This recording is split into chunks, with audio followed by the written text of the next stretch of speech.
Hello guys, मैं हूं अनंत। आज की क्लास नंबर सिस्टम की नंबर सिस्टम संख्या पद्धति को हम चैप्टर को लेते हैं। आज संख्या पद्धति को हम बेसिक लेवल से पढ़ें तो हम सबसे पहले हमको संख्या मिलती हैं और संख्याओं को हम जितनी बारीकी से पढ़ेंगे उतने ही हमारे लिए सही है, क्योंकि संख्या पद्धति चैप्टर हर कंपटीशन एग्जाम में 2-4 नंबर का आ ही जाता है।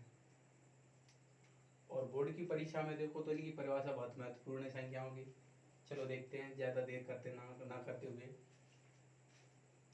पहले नंबर पर हमारी आती हैं प्राकृतिक संख्याएं। प्राकृत संख्या, नेचुरल नंबर। कौन सी संख्या है? Natural number. एक से अनंत तक की संख्याएं, एक से अनंत तक की संख्याएं प्राकृतिक संख्या कहलाती हैं।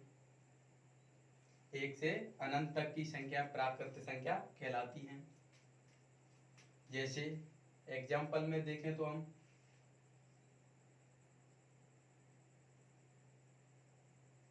एग्जाम्पल एक से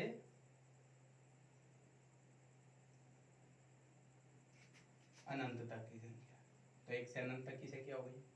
कहाँ से हो गई? एक से अनंत, ये अनंत का चिन्ह है हमारा। तो एक से अनंत तक की संख्या कौन सी हो गई हमारी? एक से अनंत तक की संख्या कौन सी हो गई? प्राकृतिक संख्या। तो इससे हमसे क्वेश्चन कैसे बन सकता है? एक तो इस तरह बन सकते हैं कि सबसे छोटी संख्या, सबसे छोटी प्राकृतिक संख्या कौन सी है? तो वो हमारी है एक। अगर ये पूछा जाए कि सबसे बड़ी प्राकृतिक संख्या कौन सी है, तो हम इसको नहीं बता सकते, क्योंकि इसका एंड है वो अनंत तक हो रहा है और अनंत में हम नहीं बता सकते कौन सी बड़ी है कौन सी छोटी। तो हम छोटी बता सकते हैं कि सबसे छोटी संख्या कौन सी प्राकृतिक संख्या, तो वो है एक। अब तो फिर देखते हैं हम, दूसरे नंबर पे आती है हमारी पूर्ण संख्या, मतलब whole number. Whole numbers, whole number संख्याएं कौन सी होती हैं? तो देखते हैं क्या दे। शून्य से अनंत तक की संख्याएं, शून्य से अनंत तक की संख्या पूर्ण संख्या कहलाती हैं।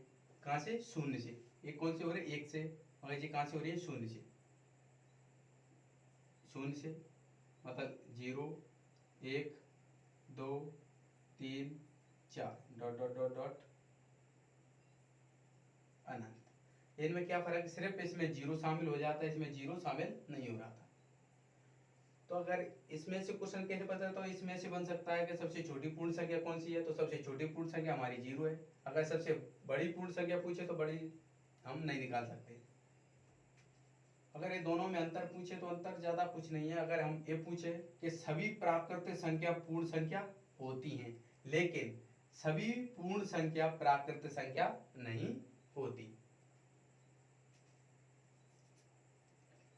तो सबसे छोटी संख्या हमारी पूर्ण संख्या कौन सी होगी? वो 0 होगी, क्योंकि ये 0 से अनंत तक है और ये 1 से अनंत तक है। इनमें सिर्फ इसमें 0 शामिल हो गया, इसमें 0 शामिल नहीं हुआ है। तीसरे नंबर पे आती है हमारी पूर्णांक संख्याएं, इंटीजर नंबर्स। तो इंटीजर्स नंबर में कौन कौन सी संख्या आती हैं? तो इसकी परिभाषा क्या होती है? सभी ऋणात्मक और सभी ऋणात्मक और पूर्ण संख्या। पूर्ण संख्या कौन कौन सी? 0 से अनंत। तो सभी ऋणात्मक और पूर्ण संख्या पूर्णांक संख्या होती है।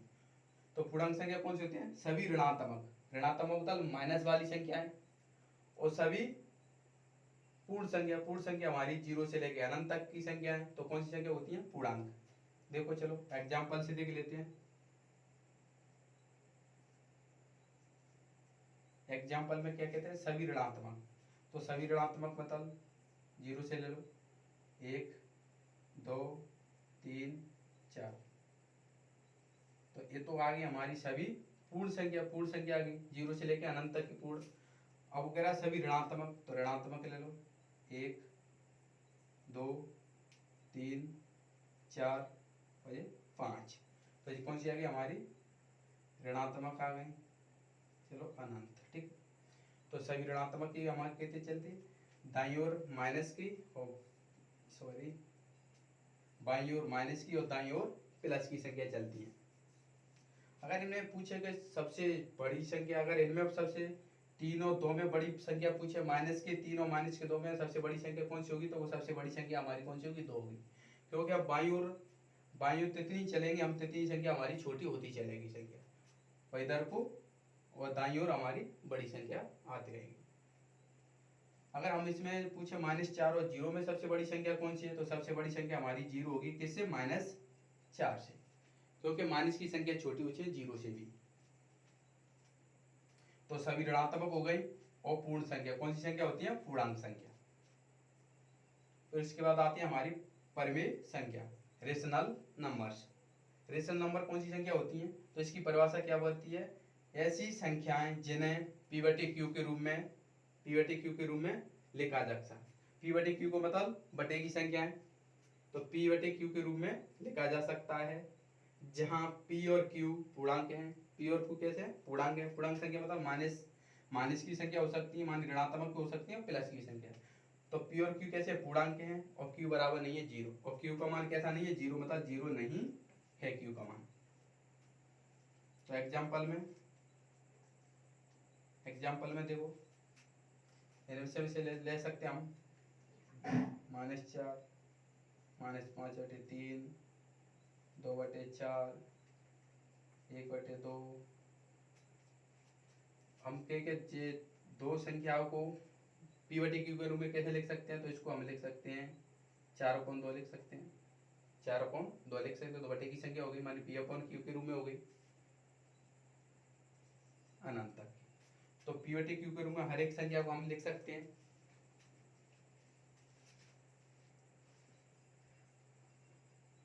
हेलो फ्रेंड्स, अगर पढ़ने में अगर इंटरेस्ट आ रहा हो तो अपने दोस्तों के साथ शेयर कीजिए और उनको भी संख्या पद्धति को बताइए। चलो देखते हैं। इसके बाद अब चलते हैं हम अपरिमेय संख्या, इररेशनल नंबर्स। इररेशनल नंबर्स कौन सी संख्या होती हैं? तो वे संख्या होती हैं ऐसी संख्याएं, परिमेय संख्या की विपरीत संख्या कौन सी होती है? अपरिमेय संख्या होती हैं ऐसी संख्याएं जिन्हें P/Q के रूप में नहीं लिखा जा सकता है, जहां P और Q पूर्णांक है और Q बराबर नहीं है 0। तो हम इनको क्या P/Q के रूप में नहीं लिख सकते, P/Q के रूप में नहीं लिख सकते।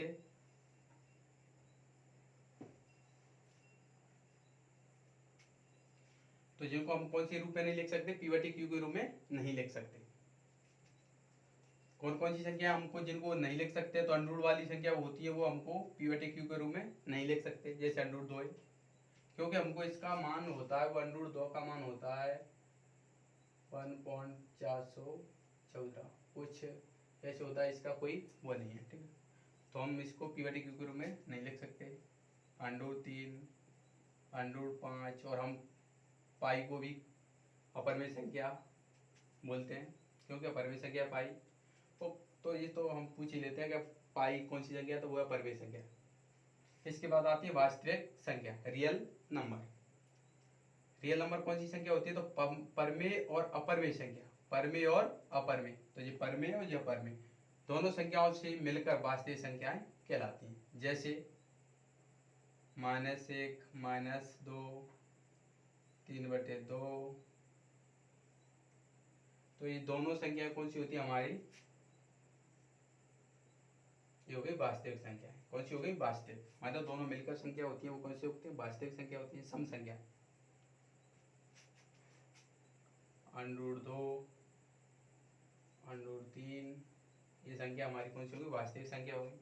सम संख्या देखो, इवन नंबर। सम संख्या तो वैसे आप जानते होंगे, क्योंकि सम संख्या कुछ ऐसी खास नहीं है, मगर फिर ही हम बता रहे हैं। ऐसी संख्याएं जिनमें 2 का भाग पूरी तरह, 2 का भाग कैसे जाना चाहिए? पूरी तरह, मतलब शेषफल नहीं रहना चाहिए। तो ऐसी संख्या जिनमें 2 का भाग पूरी तरह चला जाता है, सम संख्याएं कहलाती हैं। सम संख्या कहलाती है कौन सी? जिसमें पूरी तरह 2 का भाग चला जाता है। तो 2 का भाग जाएगा, मतलब जैसे 2, 4, 6, 8, 10 ... अनंत तक। तो कौन सी संख्या है जिसमें 2 का भाग 2 में जा रहा है, 4 में जा रहा है, 6 में जा रहा है, 8 में, 10 में।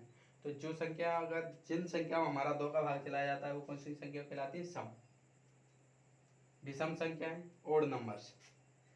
तो सम संख्या की विपरीत संख्या कौन सी थी? विषम संख्या थी। ऐसी संख्या जिनमें 2 का भाग पूरी तरह नहीं जाता है, विषम संख्या कहलाती है। जैसे विषम मानी जिनमें पूरी संख्या कौन से नहीं जाता? 1 में नहीं जाता 2 का भाग पूरी तरह, 3 में नहीं जाता, 5, एक नंबर छोड़ के 7, 9, 10 को नहीं लेंगे, 11 को लेंगे, डॉट अनंत की संख्या। तो हमारे नंबर सिस्टम में जितनी संख्या थी हमने बता दी। कितनी संख्या थी हमारी जो इम्पोर्टेंट संख्या है, एक मतलब 8 संख्या कौन कौन सी हैं? प्राकृतिक, पूर्ण संख्या, पूर्णांक संख्या, परमेय संख्याएं, अपरमेय, वास्तविक संख्या और सम संख्या और विषम संख्या।